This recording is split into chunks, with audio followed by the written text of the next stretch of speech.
Thank you. I'm Dr. Guru Sharan Sah, and I'm working as a consultant medical oncologist in BP Kalamir Cancer Hospital, Nepal. So today I'll be discussing about challenges and new opportunities in small cell lung cancer in 2024. So the treatment pattern of small cell lung cancer has been since same for last couple of years, where limited stage lung cancer are treated with surgery, chemotherapy, and radiotherapy. Similarly, extensive stage lung cancer we have been treating with chemotherapy, radiotherapy, and recently some immunotherapy has shown significant results. So, treatment of lung cancer, small cell lung cancer, that began in 1917 with the evolution of alkylating agents, and this treatment was supported by anthracycline with the regime CAB in the 1980s, and there was a good change in the treatment pattern in 1990s with the evolution of platinum-based chemotherapy, and that has been a standard of care for small cell lung cancer for a couple of decades. And in late uh, last a decade ago, we had some dramatic changes with the evolution of immunotherapy.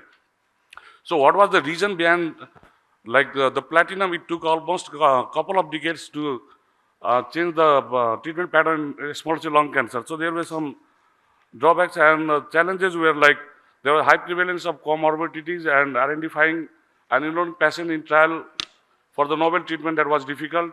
Then the small cell lung cancer was highly aggressive, making it hard to develop and test new therapies for therapies before patient condition would worsen. Reliable markers are limited and making it difficult to identify patients who could benefit from the innovative treatments. Similarly, there was resistance to therapy. It was the heterogeneity of the small cell lung cancer was diverse, and which complicated the efforts to create treatment to target all the subtypes. And there was, of course, limited research funding. But of course, we do have some opportunities. Like in 2019, Etizo was approved for the extensive stage lung cancer. Then Durva was approved in 2020, and just couple of weeks ago, Durva was approved for limited stage small cell lung cancer.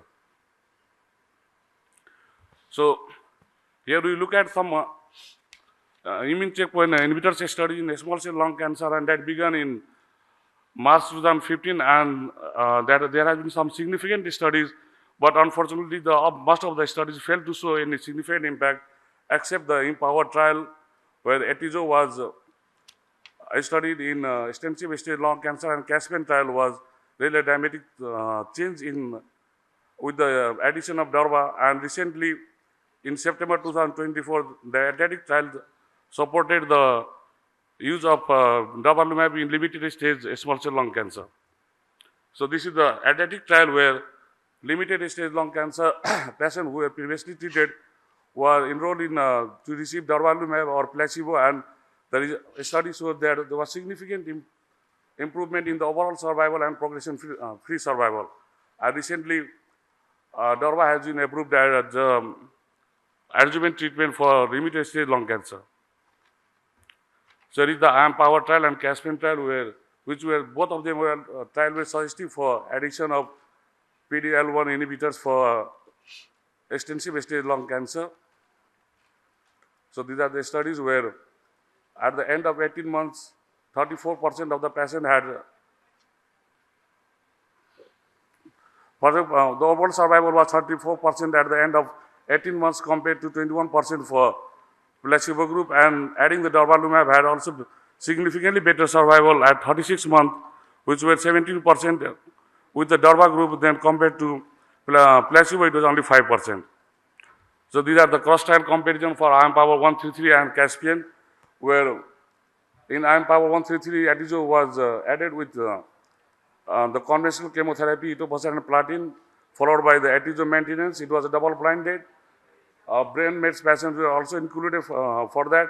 Similarly, Caspian trial, Durva was added as an induction chemotherapy with EP, followed by Durva maintenance.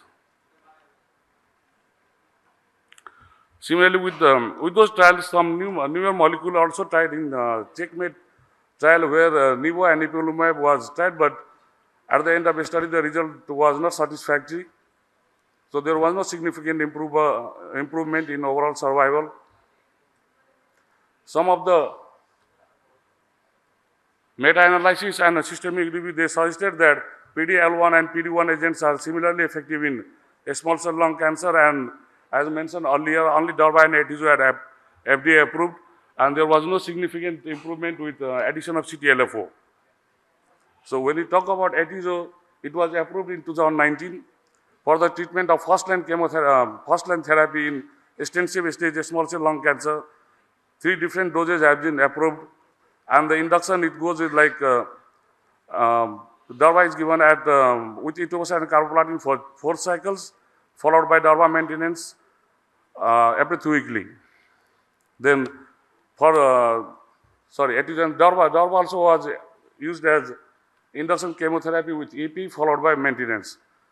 So of course, whenever we are using any kind of immunotherapy, we do have some kind of immune-related adverse event, and we need to manage it accordingly. And those immune-related reactions were also observed in POWER trial and CAPSTAN, but were not significant to hold the medicine, so that was acceptable. So whenever we are treating extensive stage small cell lung cancer, there has always been controversy to whether to provide the patient with prophylactic carrier irradiation or not. So approximately 2/3 of the patient with small cell lung cancer, they develop brain mets after 2 years of treatment. PCI is a mainstay treatment in limited stage small cell lung cancer following curative chemoradiation. But some trials like ORCA trials failed to show any significant. ORCA trials showed some benefit, but some Japanese trials, they failed to show any significant benefit.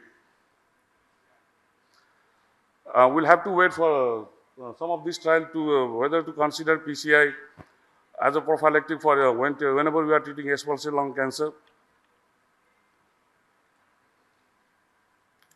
So we conclude with stating that the first line combination ICI chemotherapy is like we summarize is addition of PD-L1 inhibition to platinum-based chemotherapy significantly improves survival in extensive stage small cell lung cancer, that is Atizo and Durva, and addition of CTLA-4 has no significant benefit. And recently, PD-L1 inhibition plus chemotherapy with Durva is a standard of care for first-line treatment of extensive stage and for limited stage as well. So here we'll have a brief overview of what are the therapeutic options that could be used in relapsed extensive stage lung cancer. So tarlatamab has also been approved recently. So these are some of the trials.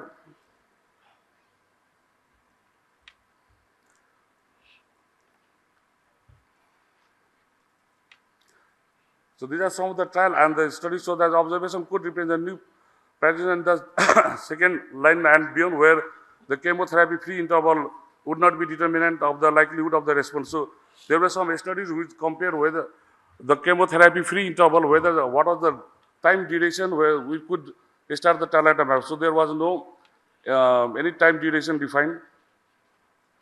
And also tarlatamab had some intracranial activities. This is the summary of the sum of the immunotherapy naive relapse small cell lung cancer, whether some immune checkpoint inhibitors or other chemotherapy drugs could be used, and except lorlatinib, none of the trials showed any significant result. So lorlatinib has been approved in small cell lung cancer with some of this trial where there was a decrease in tumor size by 65% in most of the patients. In Atlantis trial, we find that the addition of doxorubicin with lorlatinib or topotecan had no change in the overall survival.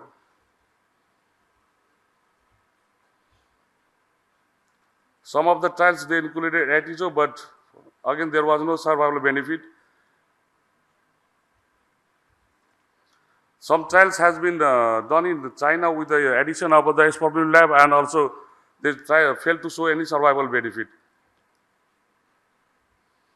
So, concluding this as like whenever we are treating a small cell lung cancer, till date only Atizo and Durva has been approved beside cisplatin and etoposide, which was the standard of care for decades.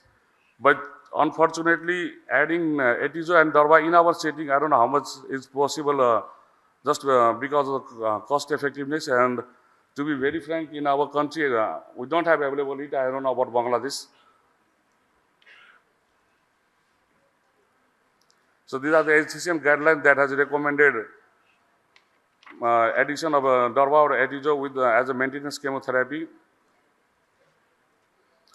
So we conclude this: platinum etoposide and anti-PD-L1 is a standard of care in extensive stage small cell lung cancer, regardless of the PD-L1 status.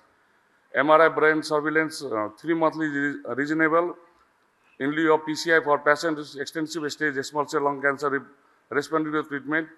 Expanding option for second line in extensive stage lung cancer is with lorlatinib, and biomarker for benefit of IO remains elusive. So biomarker in small cell lung cancer is not recommended. With this, I conclude my presentation. Thank you. Thank you, Dr. Guru Sharan Sah.